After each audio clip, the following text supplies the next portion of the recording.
The way you check into your flight may be changing soon thanks to facial recognition. And many airlines and airports are already using the technology, but you don't even know it. RT's Trinity Chavez explains. There are over a dozen airports here in the U.S. using facial recognition technology, and more are expected to follow. This is part of the government's effort to try to get the 20 largest airports here in the U.S. using the technology by 2021. Your face may be your next boarding pass. This after President Trump issued an executive order in 2017 expediting the deployment of biometric verification of the identities of all travelers crossing U.S. borders, including U.S. citizens, in the top 20 U.S. airports by 2021.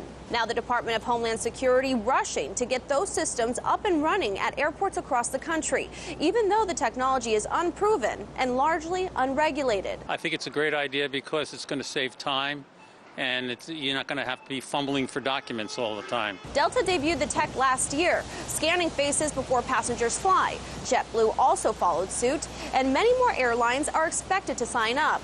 Meanwhile, the data is used to verify boarding passes before travelers get to their gate. But it's also passed on to Customs and Border Protection to check passengers against their watch lists and also to crack down on those who overstay their visas. I think it's a great idea. It'll save a lot of time and privacy. I have no concerns at all. Many fearful of the privacy and legal concerns, since it's not Customs and Border Protection collecting your facial recognition data directly. It's the airlines, and they can pass it on to the government. What's going on with the information that's being collected by these private companies that are working with this technology? You know, there was an issue in China where the records of 2.5 million Chinese citizens were compromised from a database that was storing this type of facial recognition software. There have also been questions of the accuracy of the technology.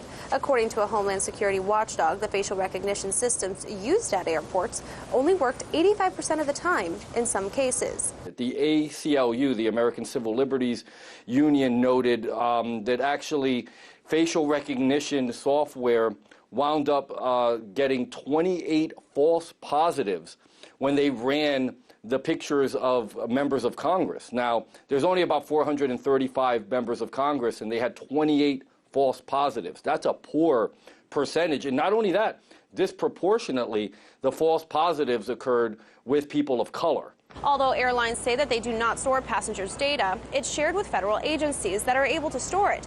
A spokesperson for the U.S. Customs and Border Protection said it retains biographic exit records for U.S. citizens for 15 years and non-citizens for 75 years. Photos are only kept for 12 hours. The agency told RT in a statement CBP is committed to protecting the privacy of all travelers and has issued several privacy impact assessments related to entry-exit, employed strong technical security safeguards, and has limited the amount of personally identifiable information used in the transaction. Now, if you are traveling internationally, you do have the option to opt out of using the facial recognition program. However, you may be asked to stand in a line that's a little bit slower, and your documents will be scanned manually. Reporting in New York, Trinity Chavez, RT.